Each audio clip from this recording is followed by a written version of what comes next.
what's up? Bob here. Welcome to Vinyl Finds on the Bob Bradley YouTube channel. This is number 61. That's right, folks, number 61.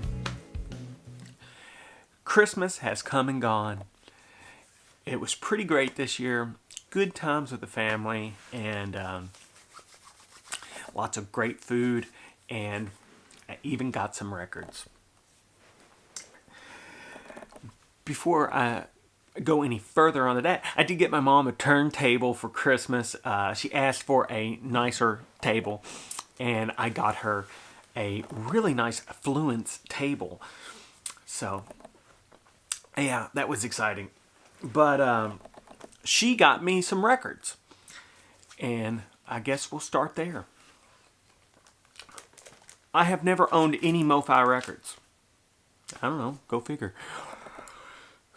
And this is a common record. I've been looking for it. I've got all the B-52s material, but I didn't have this one, surprisingly, and it's my favorite. I love Rock Lobster. Boom. The B-52s, this is the Mo-Fi version of the record. Rock Lobster is on this record. You know, I see this record around all the time. It's 15, 20 bucks. I'm like, I don't know, I'll get it at some point. But then I saw this on the Mo-Fi website, and I thought, you know what? I'll put this on my wish list, because wouldn't it be cool if this was my first Mo-Fi record?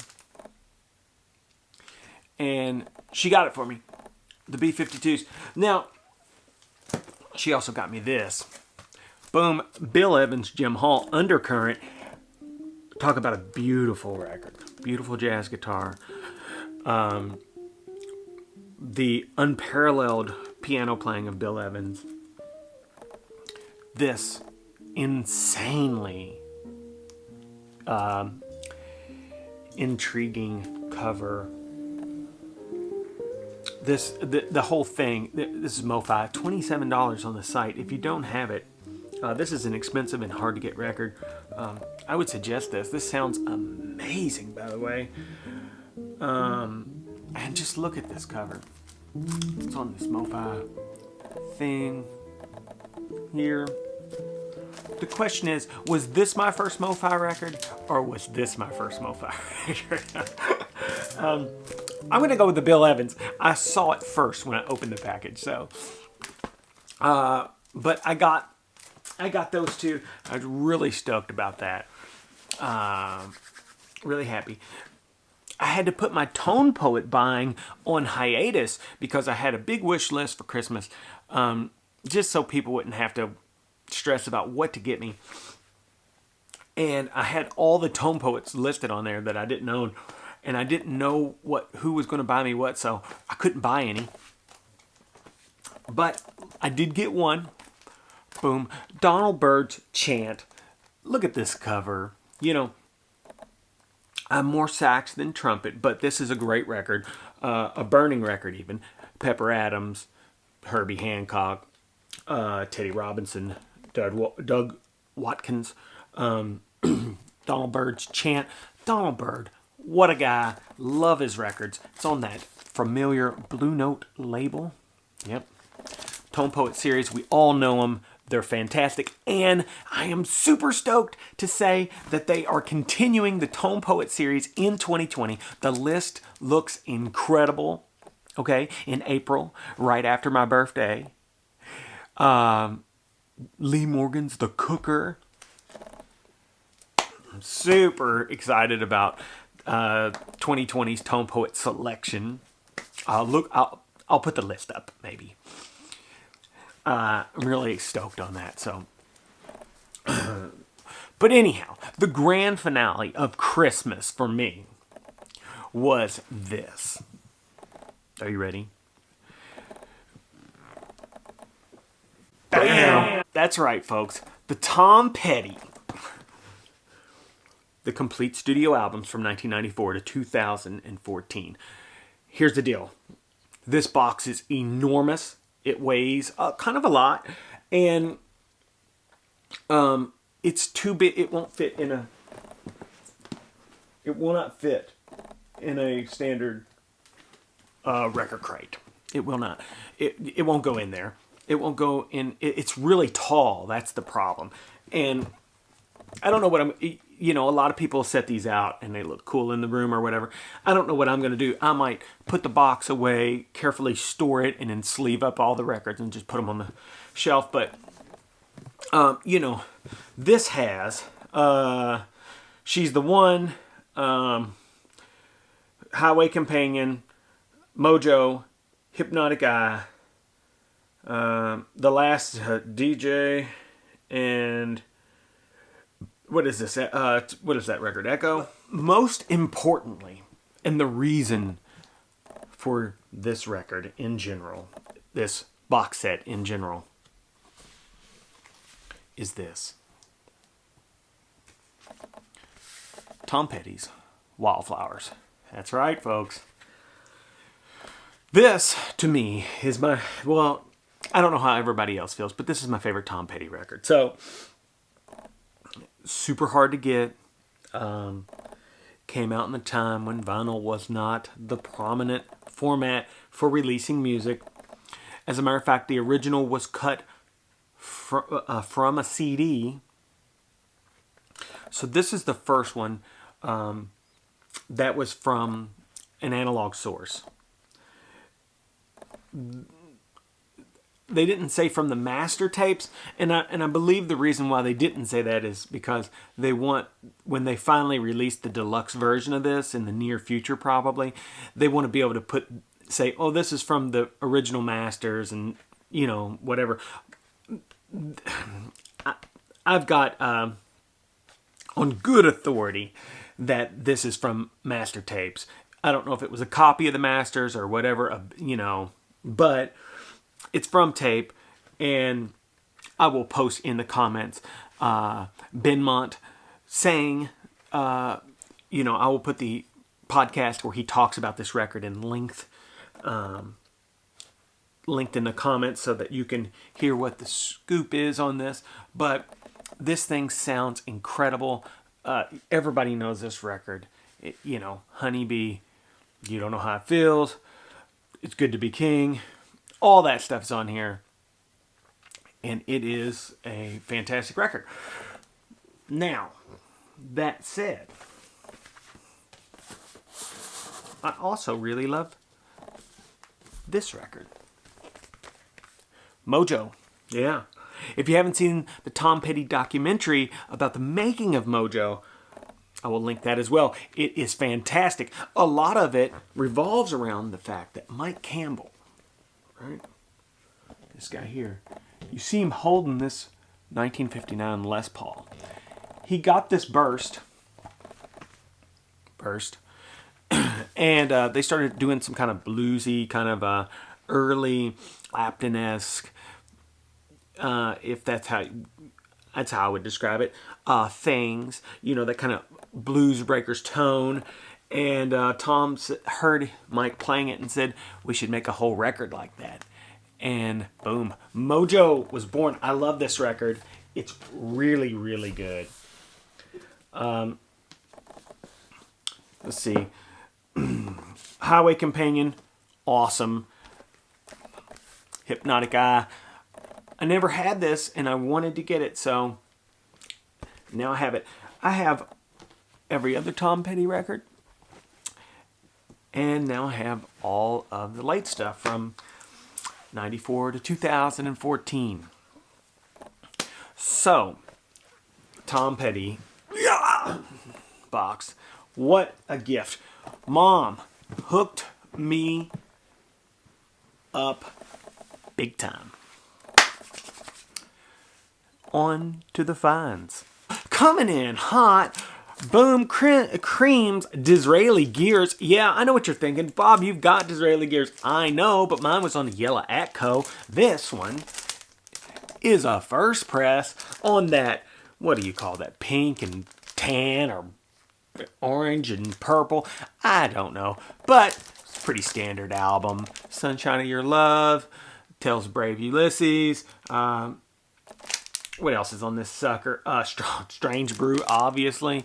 This is a this is, if you like Cream, if you're into Clapton, this is it. Yeah, that's a cool record. This is really clean copy, by the way. Real nice. $3. Super stoked on that. Found this kind of a weird pressing of Dr. John's Zuzu Man in the shrink. Had this Zayres price tag on $1.94. I thought that's cool. This was real cheap and on this weird springboard label. You know, this is like, I don't know, sometime in the 70s or something. Dr. John did this super interesting looking cover. Cool record. It's a no-brainer, had to get that. Another $3 record here. Leadbelly, one word. Sings ballads of beautiful women and bad men. If you don't know, Leadbelly went to prison several times. Killed at least a few people. for real. So, you know, Leadbelly, interesting cat. It had, you know, this stuff went down way back. You know, he died in like in the late 40s. Lou Gehrig's disease. They don't even know what tuning his guitar was in for sure. They just know it was some type of tuned down, you know, slack tuning, if you will. But, you know, this has Where Did You Sleep Last Night? Made very famous by Kurt Cobain in the Unplugged.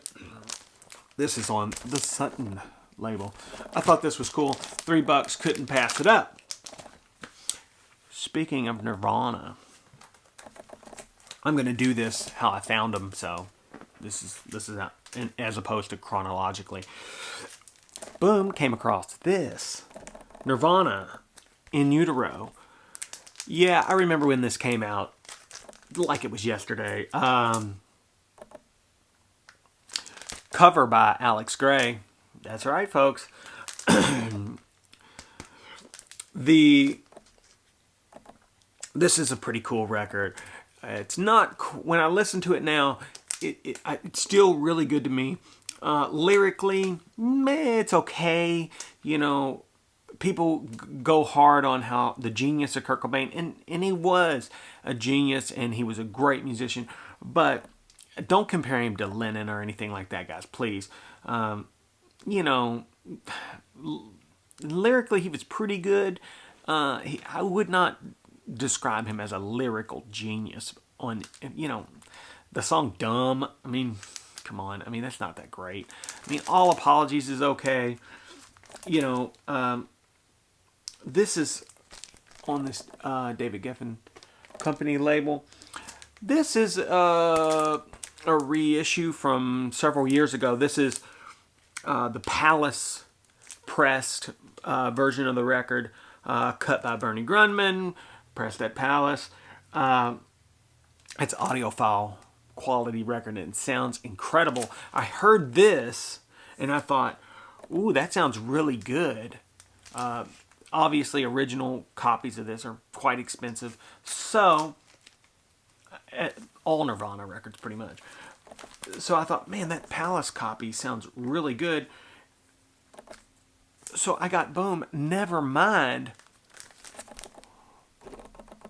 pressed over there as well. Bernie Grundman, that's right. You know, everybody's all Teen Spirit, Come As You Are, you know, whatever. But the track that on this record that really does it, and believe me, I was at ground zero when all this was going down, is Lithium. When Teen Spirit came out, everybody was like, wow, that's cool, you know, and all of that. But there was a moment, there was an MTV performance of Lithium, okay? And believe me, it was a live performance, and you'll probably remember it because Chris Novoselic threw his bass up in the air, and it he didn't catch it. It hit him in the head. And when that was, when that came out, the whole thing, when everybody watched that, the next day, the whole thing was just it was over. It just exploded. That tune sent this record into the next level. Now, I had some buddies who were in on the Nirvana thing way before this record came out. And there was a video that we used to watch where Kurt Cobain just dived into the drum kit over and over and over again after every song. And we used to love to watch that video. The name of it escapes me right now, but it was a pretty great movie. And we were into Nirvana, so when this came out, we were already onto it and just stoked about it. But I'm telling you, Lithium is what lit this thing on fire. And it went wild. Great record. Speaking of great records, and in my opinion, the greatest AC/DC record. Yes, I already have a copy. Settle down. That said, boom, Highway to Hell promo, radio promo, if you will. Gold label.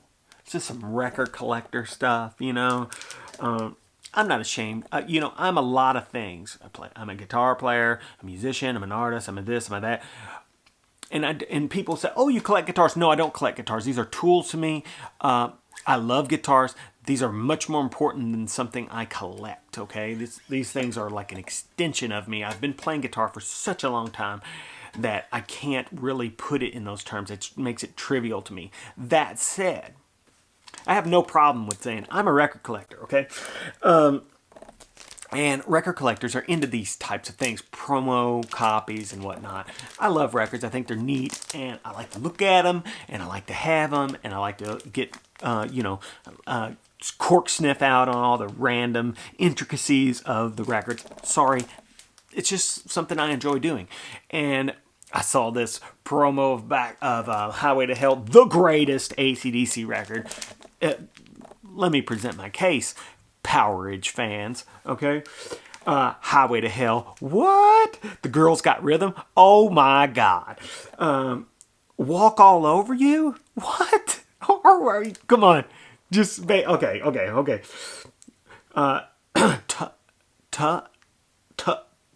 Touch Too Much? This thing is loaded down.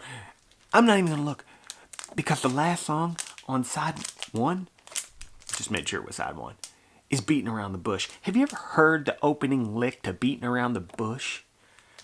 Jeez Louise, man. This thing is insanity. Side two. Shot Down in Flames. Get It Hot.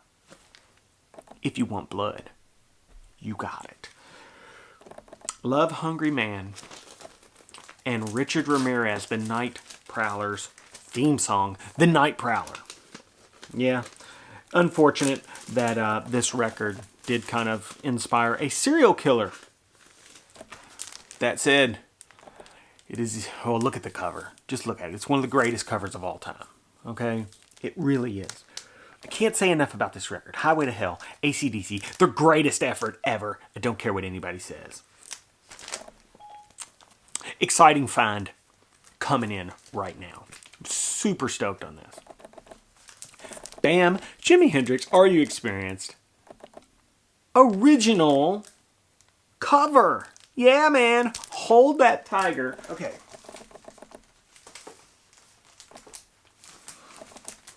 So, this is the cover we all know, right? The Jimi Hendrix Experience, the regular cover. Reissue? 3-color label. That's right. Yeah, I ain't no punk, okay? Anyway, this one's just really clean, that's why I have it. But this is the standard cover of the record. Are You Experienced? Okay? Fantastic record. Man, my nose is itching. This is how it originally looked UK. Okay? This is a Japanese pressing on Polydor. Great. Saw this and I thought, I'll have that. I always wanted it on the original cover, and here it is. Yeah. He's got kind of a cape on. He's got it out like this, and the guys are underneath there, and It's really cool. This is in mono. This is a mono copy. Sounds great. Unlike this stereo 3-color here, you know. The mono is a different experience, if you will. And we all know this record, Foxy Lady, Manic Depression, Red House. Can You See Me, Love or Confusion, I Don't Live Today. Are You Experienced? Yeah. The Wind Cries Mary, Fire, Third Stone from the Sun, Foxy Lady. Jimi Hendrix, Are You Experienced? Really happy to have that. Kind of an expensive record. I paid like $10 for it. Wrapping up this Vinyl Finds video. Super stoked on this.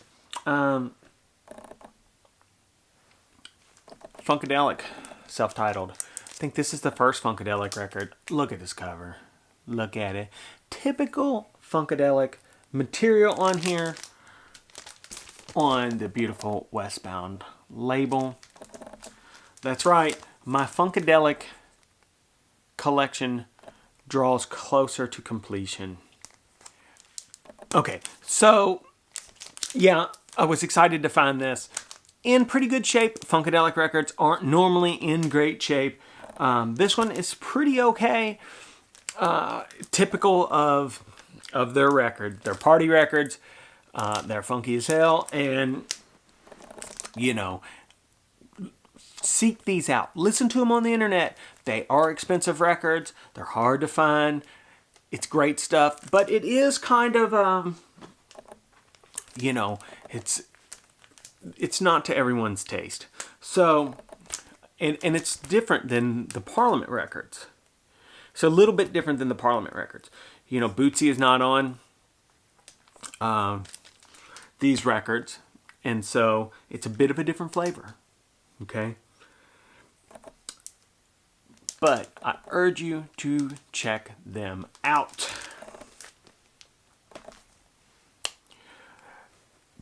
One last really cool thing to finish up this group of records. I recently got this from a friend of mine, and he gave me this. This is a Pink Floyd ticket stub. Torn ticket from '77. This is the In the Flesh, or some people call it the Animals tour. Freedom Hall here in town. I've seen many, many shows there.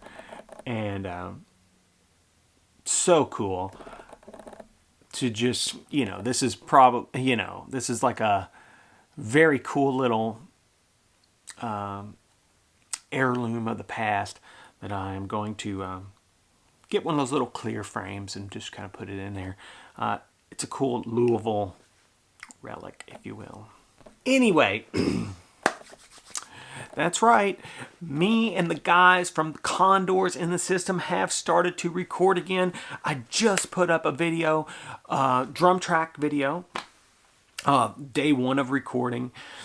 If you know anything about making a record, when you do the drum tracks are pretty much always the first thing that you have to kind of finish up, and then you can start to build the songs on top of those tracks.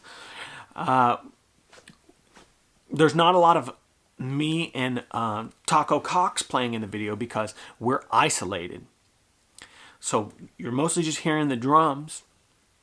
And, you know, we're, of course, there playing live in the room because that's how we like to do it.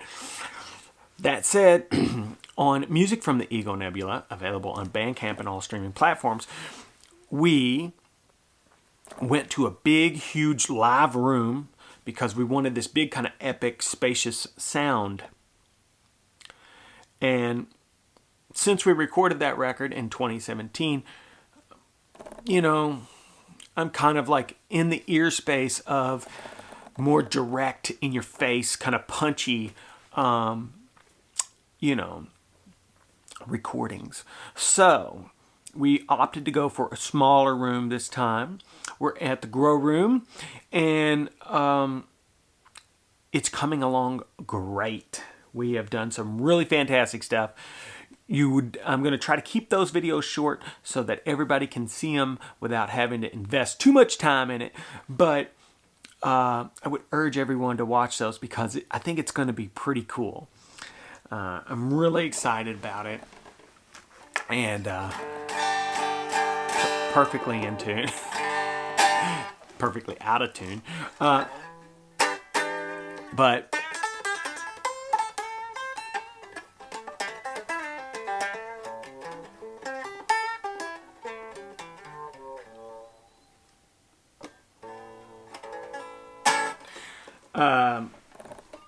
yeah, super duper excited. Anyway, please like, subscribe, tell a friend, leave some comments down below. Ooh, do I have some stuff coming up for 2020? Yeah, I'm super excited. You know, who would have thought that in 2020, when the future was supposed to be here, the future, that we'd all be sitting around listening to vinyl records. I wouldn't have it any other way, and I look forward to it. So, until we meet again, Bob out.